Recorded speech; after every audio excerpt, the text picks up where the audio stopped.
Samsung ஃபோனோட budget flagship ஃபோன்ஸ்னு சொல்லலாம். பட்ஜெட்னா Samsung அந்த ஃப்ளாக்ஷிப் யூஸ் பண்ணுறவங்களுக்கு budget. S21fe S21 fan edition தான். இந்த ஃபோனோட கம்ப்ளீட் ஒரு ரிவ்யூ எப்படி இருக்குது, என்ன இருக்குது அப்படிங்கிறத பார்க்கலாம். வாங்க வீடியோக்குள்ளே போகலாம். Hello friends, welcome back to DBC. Look and design வரும்போது S21 சீரிஸை ஞாபகப்படுத்துகிற அந்த ஒரு கேமரா எக்ஸ்பர்ட் இங்கேயுமே இருந்தது. பேக் வந்து பிளாஸ்டிக்கே கொடுத்துருந்தாலும் லுக் அண்ட் ஃபீலுக்கு இது பிளாஸ்டிக்னு தெரியாத அளவுக்கு ஒரு ப்ரீமியமான பிளாஸ்டிக் பேக் கொடுத்துருந்தாங்க. இங்கே ஃபோன்ஸில் சைடில் அலுமினியம் ஃப்ரேம்ஸ் தான் இருந்தது. பேக்கை பொறுத்த வரைக்கும் ப்ரொடக்ஷனுக்கு IP68 water and dust production கொடுத்துருந்தாங்க. 1.5 மில்லிமீட்டர்ஸ் வாட்டரில் 30 மினிட்ஸ் வரைக்கும் தாங்கும் அப்படிங்கிற மாதிரி அந்த வாட்டர் ப்ரூஃபும் இருக்குது. 176 கிராம் தான் வெயிட்டு. திக்னஸ்னு வரும்போது வெறும் 7.4 மில்லிமீட்டருக்கான திக்னஸோட ரொம்ப ஒரு ஸ்லிம்மான ஃபோன், சூப்பரான ஸ்டைலிஷான ஃபோனாக இங்கே எடுத்துகிட்டு வந்தது ஒரு சூப்பரான விஷயம். இந்த ஃபோனில் எனக்கு பிடிச்சிருந்ததோட கலர்ஸ் அப்படின்னு சொல்லலாம். ஏன்னா மல்டிபிள் கலர் ஆப்ஷன்ஸும் இங்கே கொடுக்குறாங்க நமக்கு. பிங்க், ஒயிட், அப்புறம் அந்த க்ரீன், அந்த லைட் ப்ளூ, இந்த மாதிரியான கலர் ஆப்ஷன்ஸ் கொடுக்குறாங்க. டெக்னிக்கலாக நிறைய நேம் சொல்கிறாங்க. சப்போஸ் இதில் உங்களுக்கு எந்த கலர் பிடிச்சிருக்கு அப்படிங்கிறத அந்த கமெண்டில் சொல்லுங்கள். மோஸ்ட் ஆஃப் பீப்புள்ஸ்க்கு எந்த கலர் பிடிச்சிருக்கு அப்படிங்கிறத நானும் தெரிஞ்சுக்கிறேன். இந்த ஃபோனோட ஃப்ரண்ட்டில் இருக்கக்கூடிய அந்த டிஸ்பிளே வரும்போது உண்மையாகவே ஒரு கம்ப்ளீட்டான டிஸ்பிளேன்னு சொல்லலாம். 6.4 இன்ச்சஸ் இருக்கக்கூடிய AMOLED பேனல் யூஸ் பண்ணியிருந்தாங்க. இது சாதாரண AMOLED இல்லை, அந்த S21 பார்த்த டைனமிக் AMOLED 2X தான் யூஸ் பண்ணியிருந்தாங்க. ஆனால் LPDO டிஸ்பிளே கிடையாது. இங்கே 120 ஹெர்ட்ஸ்க்கான ஃப்ரெஷ் ரேட் இருக்குது. ஆனால் 60-120 ஹெர்ட்ஸ் அந்த சேஞ்ச் ஆகிட்டு தான் யூஸ் பண்ணுற மாதிரி இருக்கும். HDR10+ஓட சப்போர்ட் இருக்குது. ப்ரொடக்ஷனுக்கு Gorilla Glass Victus ப்ரொடக்ஷனும் கொடுத்துருக்காங்க. ஒரு ஃபுல் பேக்கான டிஸ்பிளே இருந்தது. இங்கே கவுடான டிஸ்பிளேலாம் கிடையாது, ஒரு ஃப்ளாட் டிஸ்பிளே தான் கொடுத்துருந்தாங்க.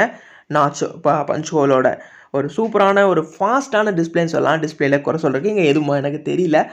பர்ஃபார்மன்ஸ் அப்படின்னு வரும்போது ஒரு ஃபுல் ஃப்ளெஜ்டு அந்த அவங்களோட ஃப்ளாக்ஷிப் சிப்செட் போன வருஷம் அந்த 2100 இங்கே என்ன பண்ணுறாங்க அப்படின்னா, சைனாவில் இங்கே ஸ்னாப்ட்ராகன் லான்ச் பண்ணாங்கன்னா அங்கே அதே மார்க்கில் ஸ்னாப்ட்ராகனையும், வேறு இந்தியாவில் வந்து எக்ஸினோஸ் லான்ச் பண்ணாங்கன்னா எக்ஸினோஸையே ரிட்டனும் அடுத்தடுத்த ஃபோன்ஸ்லேயே எடுத்துகிட்டு வராங்க. அந்த மாதிரி தான் ஏற்கனவே S21 எக்ஸினோஸ் யூஸ் பண்ணாங்க. இப்போ எஃப்இலையும் அந்த 2100 அதே ப்ராசரை யூஸ் பண்ணியிருக்காங்க. ஆனால் இதுவும் குறை சொல்கிற மாதிரியான ப்ராசர் இல்லை தான். பக்காவான ஒரு கம்ப்ளீட் பேக்கேஜ், சூப்பரான ஒரு ப்ராசர். மாலி G78MP 14GB இது பெர்ஃபார்ம் பண்ணுது. கேமிங்னு வரும்போது உண்மையாகவே ஒரு அல்டிமேட் பர்ஃபார்மன்ஸ் இங்கே இருக்கும். கேமிங் மட்டும் கிடையாது, கேமராஸ், பேட்டரி பர்ஃபார்மன்ஸ், இந்த மாதிரி பல விஷயங்களில் ஒரு பெட்டரான சிப்செட். கேமிங் வரும்போது நினச்ச அளவுக்கு ஒரு அல்ட்ரா வியூ பர்ஃபார்மன்ஸை இங்கே எதிர்பார்க்கறது குறையே சொல்ல முடியாதான். ஃபோன் ரொம்ப ஸ்லிம், அதே நேரத்தில் நிறைய விஷயங்களை இங்கே யூஸ் பண்ணியிருந்தது, ரொம்ப நல்லா இருந்தது. இங்கே ஃபோனில் பேட்டரின்னு சொன்னேனே, எனக்கு பேட்டரியோட கெப்பாசிட்டி இங்கே கம்மி பண்ணியிருக்காங்களா அப்படின்னு கேட்டால் கண்டிப்பாக இல்லை. S21 கொஞ்சம் இம்ப்ரூவ் பண்ணி ஒரு 500 mAh அதிகம் பண்ணியிருக்காங்க. 4500 mAhக்கான பேட்டரி வந்து இங்கே கொடுத்துருந்தாங்க. ஒரு சூப்பரான விஷயம்னு சொல்லலாம். இந்த ஃபோன்ஸில் நான் மிஸ் பண்ணதுக்கு வந்து நமக்கு out of the box charger கொடுக்க மாட்டாங்க. இந்த ஃபோனில் 25 வாட்ஸ்க்கான ஃபாஸ்ட் சார்ஜிங் சப்போர்ட் இருக்குது. 15 வாட்ஸ்க்கான ஒயர்லெஸ் சப்போர்ட், அதோட ரிவர்ஸ் சார்ஜிங் சப்போர்ட்டும் கொடுத்துருக்காங்க. சூப்பர் தான். ஆனால் சார்ஜர் குறைச்சது தான் கொஞ்சம் இதாக இருந்தது. இந்த ஃபோனில் மெயின் அட்ராக்ஷனாக நான் பார்க்குறது இந்த ஃபோனோட கேமராஸ் தான். இங்கே வந்து 3 சென்சார் இருக்குது. ஃபஸ்ட்டு இருக்கிறது 12 மெகாபிக்சலுக்கான ஒரு சென்சார். இது ஒரு அல்ட்ரா வைட் 123 வரைக்கும் ஃபீல்ட் ஆஃப் வியூ இருக்கும் அப்படின்னு சொல்கிறாங்க. அதுக்கடுத்து இருக்கிறது வைட் ஆங்கிள். இது பார்த்திங்க அப்படின்னா 12 பிக்சல் டெக்னாலஜியோட ரன் ஆகுது. இதுவும் 12 மெகாபிக்சல் 4K வரைக்கும் வீடியோஸ் ரெக்கார்ட் பண்ண முடியும்.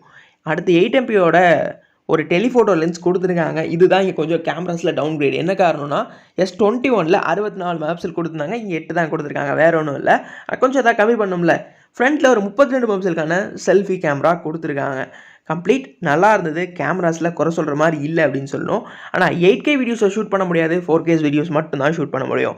கேமராஸில் டிஃப்ரென்ஸ்னால் அந்த முதல்ல சொன்ன விஷயம் தான். இந்த டெலிஃபோட்டோ லென்ஸை மட்டும் S21fe கம்மி பண்ணியிருக்காங்க. மற்றபடி கேமராவில் ஒரு பெட்டரான வியூஸை எடுக்க முடியும் அப்படிங்கிறதான். இங்கே 8K ரெக்கார்ட் பண்ண முடியாது, ஒன்லி 4K மட்டும்தான் 30 FPS ஓகே அப்படிங்கிற மாதிரி இருந்தது. கொஞ்சம் சில விஷயங்களை கம்மி பண்ணுறதுக்காக அதை பண்ணியிருக்காங்க. மற்றபடி இங்கே ப்ளூடூத்தோட 5.0 வெர்ஷன் சப்போர்ட் இருக்குது. சாம்சங்கோட பே, விசா, HN கார்டு, இந்த மாதிரி கார்ட்ஸ் யூஸ் பண்ணுறதுக்கான சப்போர்ட், NFC சப்போர்ட், இது எல்லாமே கொடுத்துருந்தாங்க. இந்த ஃபோனில் இன்னொரு அல்டிமேட்டான விஷயம் எனக்கு பிடிச்சது அப்படின்னா இந்த ஃபோனோட UI சொல்லலாம். One UI 4.4 வெர்ஷன் வந்து ரன் ஆகுது. Android 12 மேலே இந்த One UI ரன் ஆகிறது உண்மையே ஒரு அல்டிமேட்டான விஷயம்னு சொல்லலாம். ரொம்ப ஒரு க்ளீனான UI, யூஸ் பண்ணுறதுக்கு ரொம்பவே ஸ்லீக்கான ஒரு UIன்னு சொல்லலாம். இப்போ மார்க்கெட்டில் இருக்க யூஐயில் ஒரு பெட்டரான யூஐ இந்த One UI தான். ஃபோன்ஸ் சாம்சங் S21feலேருந்து S21 விட எந்த அளவுக்கு பெட்டராக இருக்குன்னு கேட்டால் சில விஷயங்களில் ஒரு படி மேலேயும் கொடுத்துருக்காங்க, சில விஷயங்களில் கொஞ்சம் கம்மி பண்ணியிருக்காங்க அப்படின்னு தான் சொல்லணும். போன வருஷமே வந்திருக்க வேண்டிய இந்த ஃபோன் சிப் ஷார்ட்டேஜால தான் லேட் ஆச்சு.